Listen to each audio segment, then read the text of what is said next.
I just got a new client. And I'm here to share with you 3 tips that actually work so that you can do the same. Hey, my name is Sylvia and I do videos about succeeding as a freelancer using Upwork and social media. So if that's something you're into, don't forget to hit subscribe. If you're struggling to get hired on Upwork, please know that you're not alone.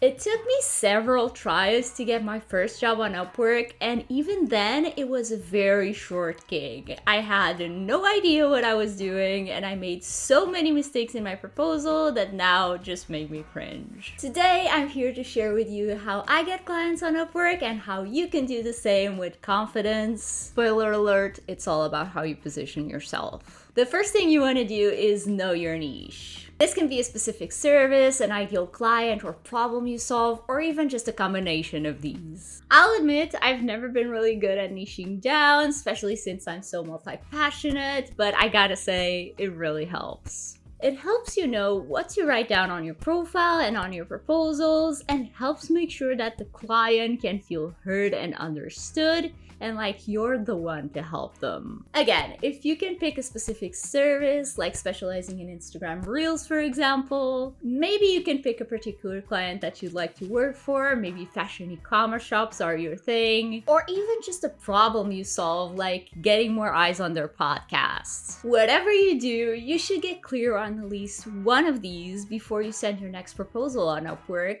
as it'll help you better sell yourself and increase your confidence. Next up, you want to make sure that both your profile and your proposals clearly reflect your niche. Once you get clarity around what you offer, who you help, and what problem you solve, it's crucial that both your profile and your proposals are in line with that. And before you tell me, oh Sylvia, but I don't want to scare potential clients off if they don't fit my niche, let me tell you, first off, yes you do, but we're going to get to that in a bit. Second, and I'm saying this from experience, even if you say, for example, that you help fashion brands, some beauty brands will still want to reach out to you and want to work with you. And I say this a lot, and it may sound a little bit harsh, but it's the truth, so I'm going to keep on saying it. Your clients don't give a crap about where you went to school or your endless list of skills. All they care about is what's in it for them and how you can help them, not you.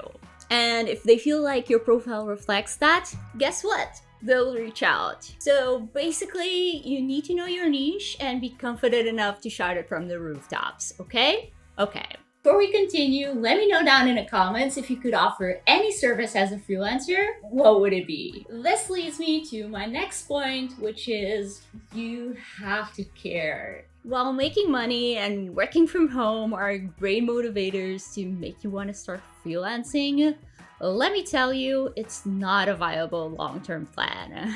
The thing is, eventually, all that novelty will wear off and you'll probably just want to give up. Unless you are doing something you truly love and care about. While I don't necessarily believe the saying, do something you love and you'll never have to work a day in your life, it does make it easier to get up every day if you're doing something that you're excited about. Not only that, if you're passionate about what you do, your clients will be more likely to want to hire you for their jobs and keep you in their team for longer. Because again, if you put yourself in the client's shoes, wouldn't you be more likely to want to work with a freelancer that's excited to do the work for you versus the one that's just, this is just another job, just another client? I know I would. Now that you have a clear idea of how to position yourself on Upwork, I recommend you watch this video right here so you can avoid making some of the mistakes a lot of new freelancers make. I'll see you there.